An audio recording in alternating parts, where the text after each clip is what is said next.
Alrighty. Nino, thanks so much for being on Go-to-Market Mavericks. I just want to get right into things and start with your experience at Slack. You were there at a really pivotal time for 4 years, in fact, in leading growth and performance marketing. So I'm guessing that must have been a wild ride. And I wanted to just get into talk about that journey there and how you scaled the team, what you worked on, what did you learn? Let's maybe start at that point. Oh gosh, how much time do we have? First of all, awesome to be here chatting with you. It's been a while actually since we had a deep dive, so this is great. Okay, so Slack. I always like to start my Slack journey with sort of stating it was a tale of two halves. So the first half was really focused on get as many users as possible. We felt that there were some network effects at play, especially with competition. Microsoft's coming in with Teams. And so that was the first half. It's just pure like growth at all cost. The second half was really around demand generation. So, building these successful bottoms up motions, building out a sales team, and kind of connecting the tissue between both functions. And so, I'll get into the first half and then and lead into the second half. So, when I got there, I was the first dedicated growth marketer. Marketing team was 20-ish people. Wow. I think the company was about 600 people, so relatively small marketing team. Before I got there, there was some lightweight experiments with growth marketing. Some dollars spent on Google Ads and Facebook, etc. I think they were spending in the low five figures, maybe somewhere in the 30 to 50K range, Is something that like that. monthly? Yeah, monthly. Yeah, Yeah. yeah, yeah. And by the time I hit the end of year one, we scaled up to probably over 1 million in that first year. So obviously a lot of lessons worked there. One of the questions you asked is what worked.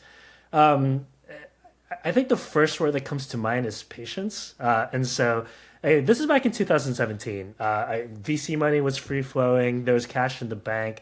So often, competition and otherwise, and just other companies in the space would just throw, pay the Google and Facebook tax. You spend a ton of money, see the charts go up and to the right, and call it a day. We were very, very intentional on setting clear milestones for scaling. Meaning, we didn't have a really core principle on how investing the dollars either to drive market share or ROI, we wouldn't keep spending. And so what that meant for us was getting really, really good at creating foundations with data. So I spent a lot of time locked in a room with our data science team. I actually just went in for coffee a couple of while back to share war stories. But here's a couple of examples of things that we did. When I first got there, before investing in the channel, we would test the incremental value of every channel we ran, and to really get an understanding of what was the impact to the greater business. And so there are tools out there that exist, like House Analytics, etc. There are other great ones, but we built all of this stuff in house and really did a good job of doing things that people weren't doing back then. So like geo testing, mixed market modeling, running ghost ads, like those sorts of things. We spent a very painful amount of time feeling very, very confident that the channels we're spending money on, were actually incremental and growing the pie versus just slicing the pie in different slices. So it's a lot of time with that. One of the projects I'm most proud of is building our data infrastructure. So essentially, what this means is spending a ton of time figuring out what is our version of Facebook's 7 friends in 10 days. And for those that don't know, one of the key insights with the Facebook team was they learned that if you added 7 friends within 10 days of signing up, you're much more likely to be a long-term retained user. And so for Slack, the principal problem we're solving there was this is kind of crazy when I think about it. The time from first sign up to spending the first dollar is in the years, not months, Oh, wow. not even days, right? Which is kind of insane.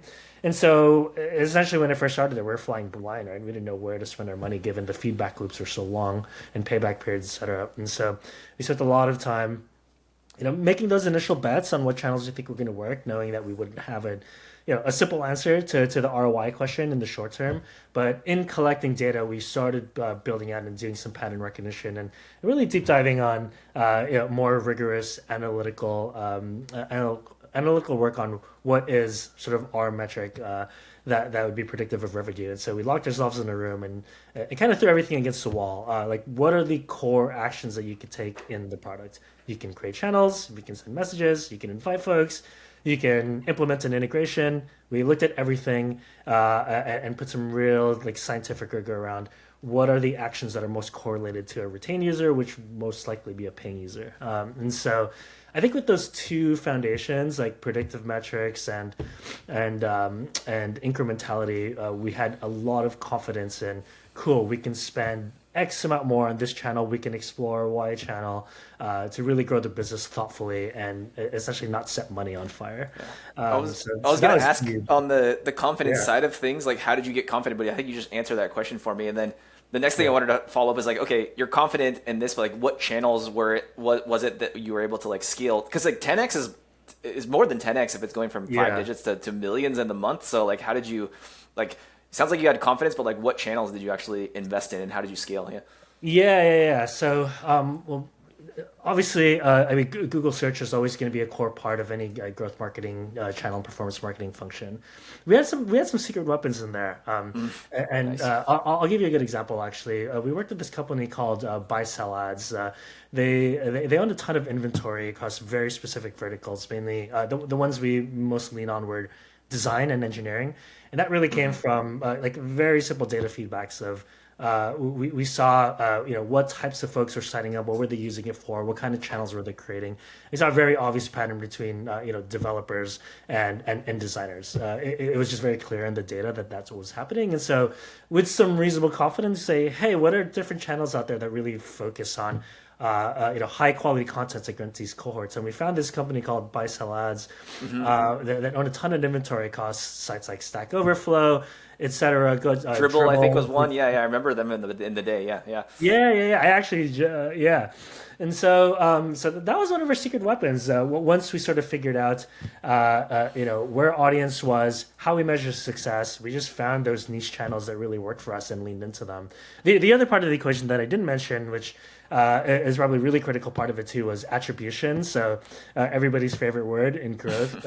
We essentially built our own in-house model that was what I like to always call, kind of cheekily, an agreed upon lie. Like we know that there's no such thing as a Yeah. perfect, yeah, there's no such thing as a perfect attribution model, right? You can't get into the head of somebody. Maybe that'll be possible with Neuralink and AI in the future, but there's too many variables, and so we essentially created a set of rules that tried to value the impact of an impression versus a click, gave it some relative weight, and kind of just see what would happen when we put some dollars with that model in mind. And so, yeah, with that combination of making those early bets on what we thought which channels would work, collecting data, figuring out our audience, where they're hanging out, and having some sort of attribution on top of that. That was basically those three core elements that allowed us to scale pretty Yeah. significantly. So again, this isn't rocket science. This is just really being intentional and patient and having some sort of rigor, knowing that it's not going to be perfect, but give us some directional framework to scale. So yeah, that's probably how we Were did you it. like were you pretty ruthless of this channel is bringing in this these many signups at this cost, like, and if it's below or above this line, then like let's scale the heck out of it, or like let's cut it? Is that kind of how it went? Or Oh tell me no, about that experimentation process. 100%. And what I think about immediately is, I mean, working with some of our partners who, back in the glory days, they would treat us pretty well for spending some dollars with them, right? Think, Warrior playoff tickets, fancy dinners, those sorts of things. And it's quite painful to tell those guys, like, hey, the data's telling us that we can't keep taking these fancy dinners with y'all. Deeply apologize, but yeah, we were pretty ruthless despite the negative consequences in our social life. But yeah, we were pretty ruthless. Nice, nice. Okay, well, I mean, we could probably talk about Slack the whole time. I know we have a short timeline here, but so I want to go on to your time at Netlify, and especially like around the topic of selling to developers. I feel like there's a lot of people who listen to this and tune Uh, in for they're an open source company, they're a dev tooling company. Like, how do we? This is a notoriously challenging market and audience to win affinity across, and like how do you do that and do that in the same kind of way you did at Slack? So I wonder if you could take us through some of your time there. Sure. Interestingly, there was some crossover there. I mean, the initial sort of growth was driven by the developer community at Slack, is the founders telling their friends, telling their friends, and that really was founded on the developer community. So it took sort of a lot of those learnings and moved them over to Netlify. And I was thinking a little bit about this when doing some prep for this.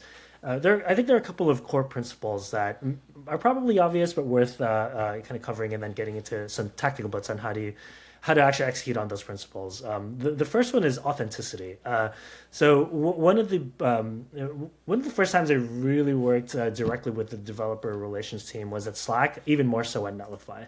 The developer relations was absolutely critical in driving that authenticity. So you'll see it in the content we're creating, in our blog posts, folks who are interacting on social media and communities. They're all folks who are building in public, and actual developers with their own communities and their own audiences. And I think a lot of our go-to-market was driven by putting our developers front and center. And that really shone through in our technical talks and all of the things that I just mentioned in terms of how we went to market. Very much driven by community. I think another core principle is be useful, not promotional.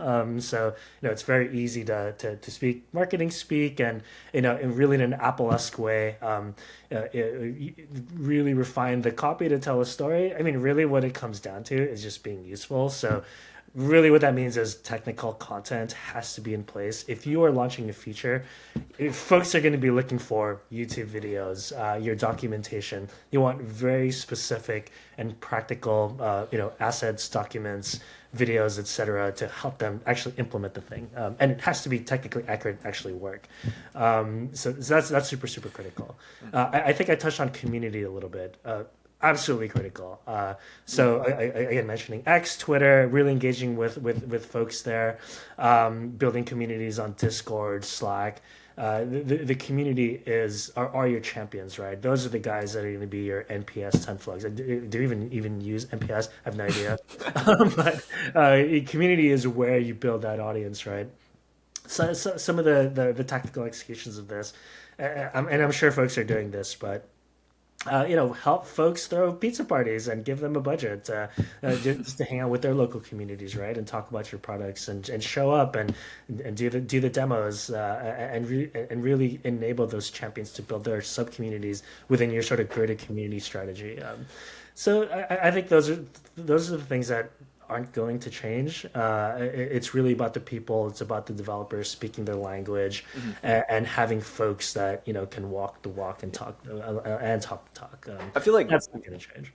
Yeah, I feel like one challenge on the go-to-market side of things, of like if you're a salesperson, if you're a marketing person, or if you're like a growth person in your shoes, is like, what do you actually say to developers? Because like you don't have that subject matter expertise, and so I'm wondering if that was a separate team, or like how you were able to like ensure that like your message was actually authentic and actually helpful, if you're not necessarily like in the shoes, or you don't have like the full empathy of being in seat like that your audience does. Is that how did you navigate that? Yeah. So I'm thinking specifically about Netlify. I mean, one of our core use cases was build your marketing site with higher velocity and scale.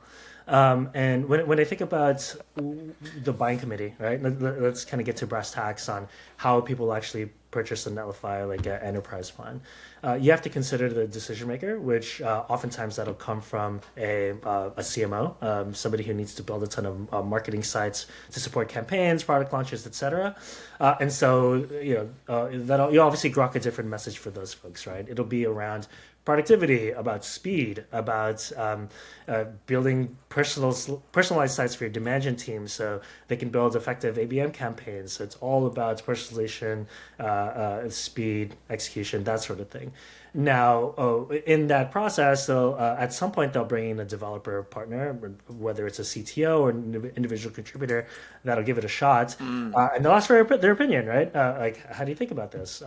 One of the things that worked really effectively in Netlify were developers were using Netlify to build their project sites. There's a free tier. You can build your portfolio sites at essentially no charge. And so you can call that a brand strategy, right? They're sort of familiar with the brand, given that we gave them this utility to build something of value to them at low cost. And so there's some familiarity there. For the ones that didn't have that familiarity, you got to hit them with the technical content, right? If they're getting this RP coming from tops down to experiment with this platform, how do we make it as clear as possible for them? So that'll involve not only the technical documentation, which I mentioned, but like the classic bread and butter stuff, case studies. Companies like X are doing this to build their process. Again, it's all the marketing 101 stuff, right? Like making sure you have the right message for the right person at the right time in that buying cycle. No rocket science other than just doing it really effectively. Yeah. And the team building that, was that on the dev? Was it like a DevRel team? Was it product marketing? All the above kind of thing. All of the above.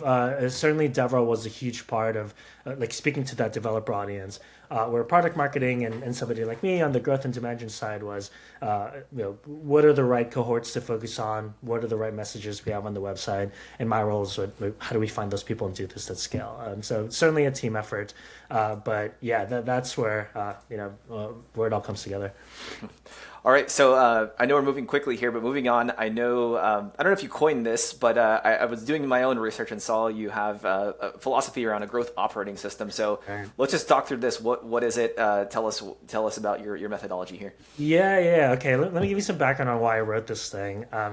I think when I was early in my career, a lot of my obsession was around finding silver bullets, right?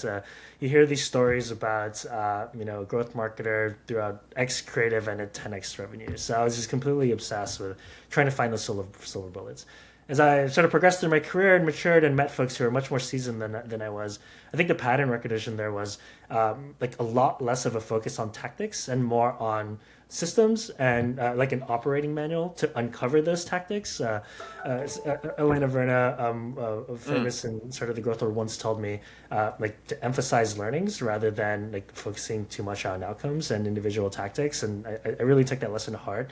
And so with that in mind, I started thinking through what is the right sort of environment framework, if you will, you want to create to uncover these sort of insights and tactics. And that's really where the concept of a growth operating system came from, which is really just a set of best practices, rituals, and really in simplified language, just what are the kinds of meetings and groups of people you need to have and communication you need to have to uncover those things. So these are things like, what is the right cadence of doing, quarterly planning, brainstorms, how often should you meet with your finance and engineering and sales counterparts to give a feedback loop on what you're seeing in market?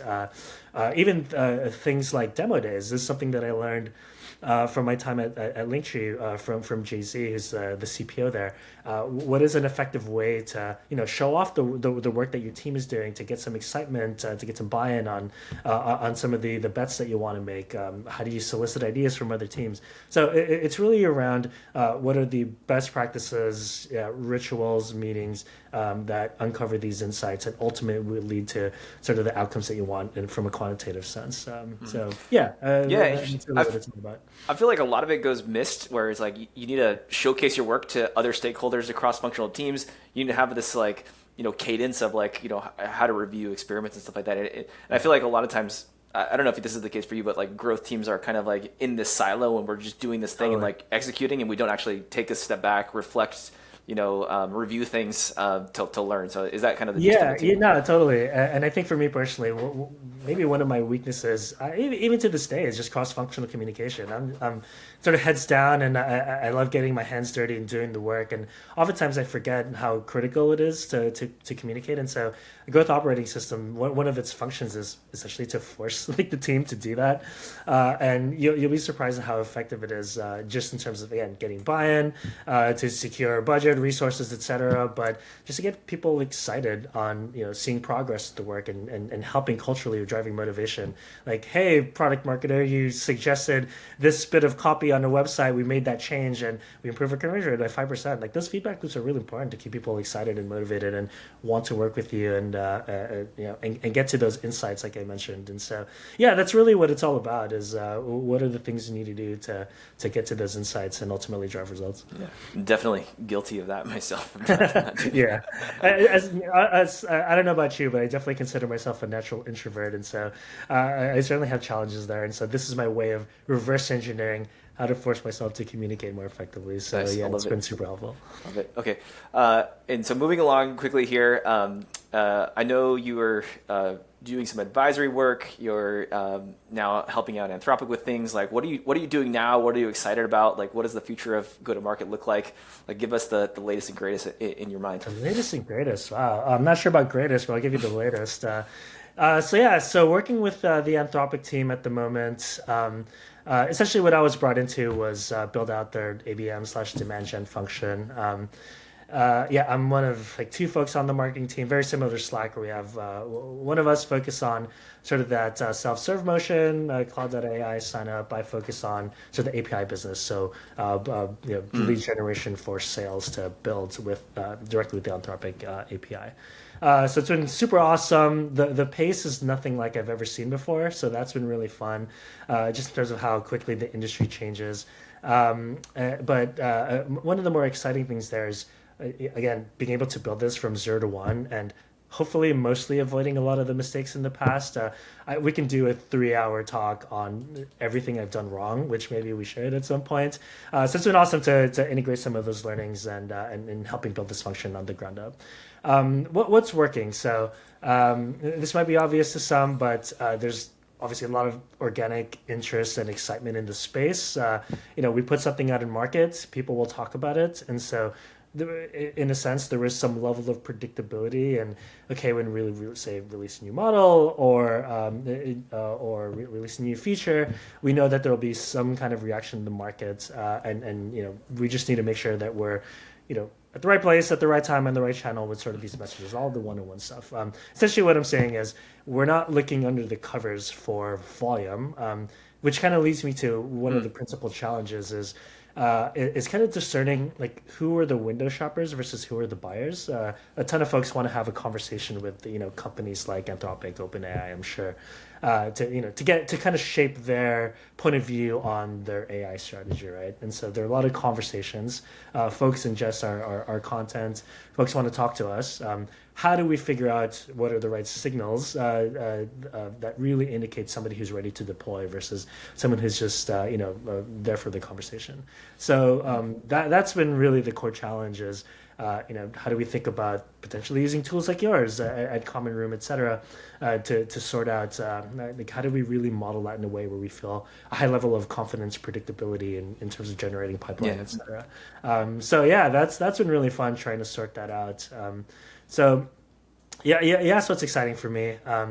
Obviously AI. I just talked about it for the last couple of minutes, but really, what does that mean? And so when I think about sort of the core principles and brass tacks of all of this marketing and growth stuff that I've been involved in the last however many years, it's really about I mentioned earlier. How do we distribute the right message at the right time for folks, right? I remember back in the days. At Google, I was part of the team that was essentially the internal agency for running Google Ads for Google Ads. So I spent a lot of time, hyper optimizing Google AdWords campaigns to drive more Google advertisers. It's very meta. But I think my hypothesis on why, and I think it's fairly obvious, why Google AdWords is probably the most successful marketing channel of all time is it was the platform that allowed you to create a framework for delivering that message at the right time in the most granular way possible, at least compared to most other platforms, right? Versus spray and pay, commercial TV and like stuff like that. And so when I think about AI and its application to that, there is probably some in the long tail, the ability to hyper personalize to every individual user that comes to your website with the right message at the right time. What is that actually going to look like and how realistic that is? I think we're pretty early innings on this, but theoretically that will be possible at some point. And so that's super exciting to think about how to crawl, walk, run into that. I think the other big thing, and maybe this is just coming off the election cycle, is just observing and kind of developing my own point of view on consumer consumption habits. This is probably the first political election where there's a pretty tangible tectonic shift between mainstream media to citizen journalism, podcasts, primary source media, that sort of thing. Even I think about like very meta us having this conversation versus folks reading some article on some I don't know demand generation website. I'm just looking that up, but we're having an authentic conversation, right, about the things that have worked for us, what haven't worked for us. There's a very obvious shift there, and the questions I'm asking myself is, what does that mean for the companies that I help drive growth for? Where do we lean in? Is it a podcast? Do we create our own sort of media channels to do this? It's super exciting to kind of see the shift away from the paying the Google and Facebook tax, which is always going to be there to some extent, but really understanding how to experiment in these channels. I'll leave with this. I met one of the core principal product managers for Google AdWords back in the day, and this brilliant guy with an engineering background, and I talked to him. I thought I was going to get something that was very technical, but he said to me that was very simple that I still remember to this day. He said, "Hey Nino, if you want to catch fish, you just need a fish where the fish are fishing." It's really as simple as that. He obviously built some very sophisticated technical infrastructure to sort that out, but that's what I think about when I think about these modern consumption habits. Like how do I cast my line into those fish ponds and drive growth for these teams? So yeah, that's clearly changing, and it's super exciting to see where it's going to go. Yeah. Well, I feel like we could go on for hours and hours, but we have a short amount of time. So, Nino, I want to thank you so much for the time, and really appreciate it. And we'll any last plugs for yourself or anything like that before we sign off here? Oh gosh, I am a terrible self promoter. Not follow me on LinkedIn. I don't even know what my LinkedIn handle is. Might be We'll my link it in the show notes. well, yeah, we'll figure it out. But yeah, it was awesome talking to you, and yeah, I would love to do it again. Awesome. Thanks, Nino. All right, thanks so Super cool. much. Bye.